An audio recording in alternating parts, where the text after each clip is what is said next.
আসসালামু আলাইকুম ওয়া রাহমাতুল্লাহি ওয়া বারাকাতুহু। ইন্নাল হামদালিল্লাহি ওয়াহদা ওয়াসসালাতু আসসালামু আলা মান লা নাবিয়্যা বা'দা ওয়া মা তাওফীকি ইল্লা বিল্লাহ। সম্মানিত দ্বীনী ভাই ও বোনেরা, আমি আপনাদের সামনে উপস্থিত হয়েছি ঈদুল আজহার 11টি সুন্নাতের বিষয়ে আপনাদেরকে অবগত করার জন্য। সম্মানিত দ্বীনী ভাই ও বোনেরা, ঈদুল আজহার দিনের 11টি সুন্নাতের মধ্যে প্রথম নাম্বার সুন্নত, 1 নম্বর সুন্নাত হলো ঈদুল আজহার দিনে আমাদেরকে খুব ভোরে উঠতে হবে এবং মিসওয়াক করতে হবে। মিসওয়াকের পরে আমাদেরকে অজু করতে হবে, পবিত্রতা অর্জন করতে হবে। ঈদুল আজহার দিনে 2 নম্বর সুন্নত, 2 নম্বর করণীয় হলো অজু করার পরে আমাদেরকে ফজরের নামাজের জামাতটা আমাদেরকে জামাত সাথে আদায় করতে হবে। মসজিদে গিয়ে জামাতের সাথে আমাদেরকে আদায় করতে হবে। 365 দিন তো আদায় করতেই হবে, মাস্ট বি, অবশ্যই করতে হবে।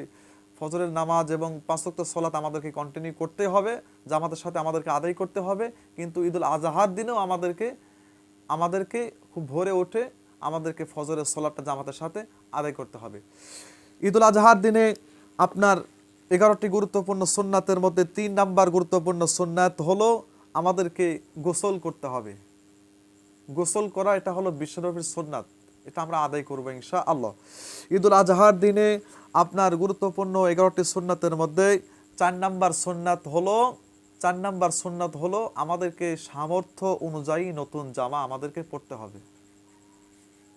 আল্লাহ সুবহানাহু ওয়া তাআলা আমাদেরকে যে সম্পদ দিয়েছেন, এই সম্পদের আমাদেরকে বহির্প্রকাশ করতে হবে। আমাদের সামর্থ্য অনুযায়ী আমরা নতুন জামা পরবো, কিন্তু অহংকার করব না।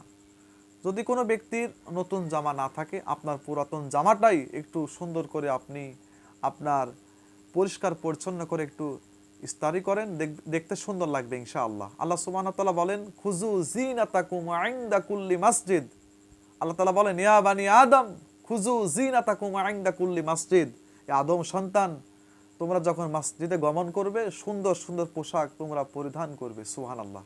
এজন্য আমরা আমাদের সামর্থ্য অনুযায়ী নতুন পোশাক পরার চেষ্টা করবো ইনশাআল্লাহ। নতুন পোশাক পরে আমরা ঈদগাহে ঈদুল আজহার নামাজ আদায়ের জন্য যাবো ইনশাআল্লাহ। ঈদুল আজহার দিনে 11টি গুরুত্বপূর্ণ সুন্নাতের মধ্যে 5 নম্বর গুরুত্বপূর্ণ সুন্নাত হলো সুগন্ধি বা আতর অথবা পারফিউম ব্যবহার করা। আমরা পারফিউম আতর আমরা ব্যবহার করার চেষ্টা করবো ইনশাআল্লাহ। এটা হলো বিশ্বনবী গুরুত্বপূর্ণ সুন্নাত। বিশ্বনবী মুহাম্মদ সাল্লাল্লাহু আলাইহি ওয়াসাল্লাম তিনি হাতের তালুতে তিনি আতর ব্যবহার করতেন। হাতের তালুতে তিনি আতর ব্যবহার করতেন। যদি কোনো ব্যক্তির কোনো বাচ্চার মাথায় বিশ্বনবী হাত বোলাইতেন, তাহলে আপনার মানুষেরা বুঝতে পারত যে এই বাচ্চার মাথায় বিশ্বনবী হাত বুলিয়েছে। সেখান থেকে আতরের সেন্ট বেরোতো। সুবহানাল্লাহ। বিশ্বনবীর মাথার চুলগুলো ছিল আপনার লম্বা চুল ছিল, মাঝখানে সিঁথি করতেন এবং সেখানে তিনি আতর ঢেলে দিতেন। সুবহানাল্লাহ।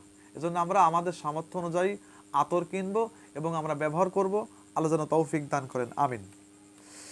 ঈদুল আজহার দিনে 11টি সুন্নাতের মধ্যে গুরুত্বপূর্ণ 6 নম্বর সুন্নাত হলো ঈদুল আজহার দিনে ঈদগাহে যাওয়ার পূর্বে কিছু না খাওয়া। এটা হলো বিশ্বনবীর সুন্নাত। আসলে ঈদের দিনে বিশ্বনবী তিনি ঈদুল আজহার নামাজটা খুব ভোরে পড়তেন।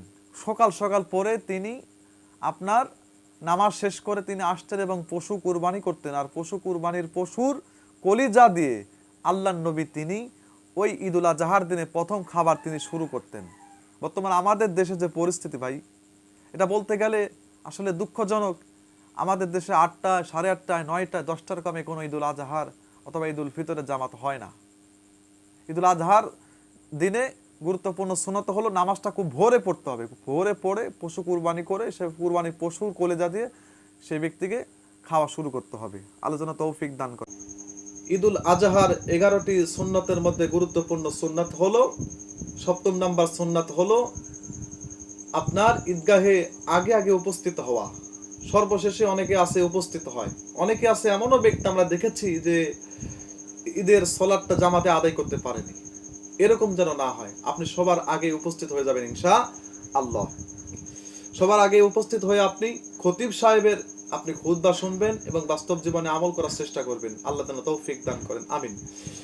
ঈদুল আজহার 11টি সুন্নাতের মধ্যে 8 নম্বর গুরুত্বপূর্ণ সুন্নাত হলো ঈদুল আজহার নামাজটা খুব সকাল সকাল ভোরে পড়া হলো বিশ্বনবীর সুন্নাত। এটা অন্যতম সুন্নাত। আমি বিশেষ করে ঈদগাহের কমিটিদেরকে আহ্বান করব তারা যেন এদিকে দৃষ্টি রাখে। আল্লাহ তাআলা আমাদেরকে বলেছেন, মা আতাকুমুর রাসূলু ফাকুযুহু, আমার রাসূল তোমাদেরকে যা দিয়েছে সেটাই তোমরা গ্রহণ করো। ওমা নাহাকুম আনহু ফান্তাহু, আমার নবী তোমাদেরকে যা দেয়নি তা তোমরা প্রত্যাখ্যান করে চলো। আল্লাহ যেন আমাদেরকে বোঝার তৌফিক দিন, আমিন। সম্মানিত দিনী ভাইরা, ঈদুল আজহার 11টি সুন্নাতের মধ্যে আপনার 9 নাম্বার সুন্নাত হলো পায়ে হেঁটে ঈদগাহে যাওয়া। মাসিহুল আকদাম, পায়ে হেঁটে ঈদগাহে যেতে হবে, কোনো বাহনে যাওয়া সুন্নাত নয়, পায়ে হেঁটে যাওয়া হলো সুন্নাত। হ্যাঁ, বাহনে আপনি যেতে পারেন, তাতে কোনো আপনার সমস্যা নেই, তবে পায়ে হেঁটে গেলে আপনার প্রতিটা কদমের বিনিময়ে আল্লাহ সুবহানাহু ওয়া তাআলা আপনাকে 10টি করে নেকি দান করবেন, আর 10টি করে সগীরা গুনাহগুলো কাফফারা করে দেবেন। সুবহানাল্লাহ। এজন্য সম্মানিত দিনী ভাইরা, আমরা ঈদগাহে যাব, আমরা পায়ে হেঁটে যাব ইনশাআল্লাহ। আল্লাহ যেন তৌফিক দান করেন, আমিন। সম্মানিত দিনী ভাইরা, ঈদুল আজহার 11টি সুন্নাতের মধ্যে 10 নাম্বার গুরুত্বপূর্ণ সুন্নাত হলো রাস্তা পরিবর্তন করা। আপনি এক রাস্তা দিয়ে ঈদগাহে যাবেন, আপনি আরেক রাস্তা দিয়ে ফিরে আসবেন। এর হিকমা হলো, আল্লাহ নবী তিনি এটাই করেছেন। বিশ্বনবী তিনি এক রাস্তা দিয়ে ঈদগাহে যেতেন আর অন্য রাস্তা দিয়ে তিনি ফিরে আসতেন, বাসায় আসতেন।